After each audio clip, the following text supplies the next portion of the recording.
Memes లో కనిపిస్తుంది, ఇదే డైరెక్ట్ గా చూడడం ఫస్ట్ టైం. చాలా చాలా చాలా మంది వస్తుంటే నీకు ఆల్టర్నేటివ్ ఎవరు లేరు తెలుగు ఇండస్ట్రీలో, నీకు నువ్వే. చాలా పెద్ద ఇంటి కొట్టావు, దీన్ని పట్టుకుని ఇంకో పెద్ద ఇంటి కొట్టు అంతే. బోల్డెన్ కథ వస్తుంది నీ దగ్గరికి, కృష్ణానగర్లోకి వచ్చిన ప్రతి కొరడు కథ వస్తుంది. ఉప్పిన టైంలో నాకు ఒక లోటు మిగిలిపోయిందండి. ఉప్పిన 100 కోట్లు అంటే 100 కోట్లు వచ్చింది కోరుకుంటే, నేషనల్ అవార్డు అంటే నేషనల్ అవార్డు వచ్చింది, కృతి వైష్ణవ్ మంచి మంచి స్టార్స్ అయ్యారు.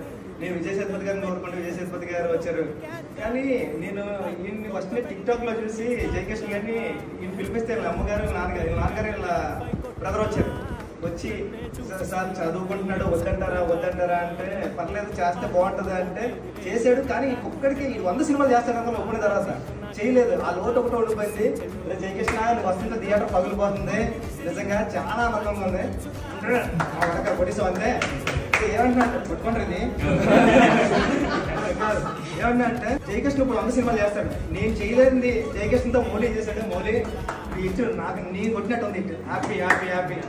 ఈడు 100% లెవెల్లో కొట్టాడు, నేను చిన్నపడేసేవాడు, నేను పెద్దోడు అయిపోయాడు. నీకు అందజేస్తాను మీరు ఇలా పిలిచి ఆఫీస్కి పిలిచి మరి కంగ్రాచులేట్, చాలా హ్యాపీగా ఉంది. ఎంతో మంచితనం ఉంటే తప్ప చేయరు. ఎంతో మంచిదాన్ని కదా, అంతో పెద్ద హిట్ అవుతుంది చెప్పాలి. సినిమా కానీ మీరు చూడకపోతే తెలుగు ప్రేక్షకులు అందరి మీద ఒట్టే.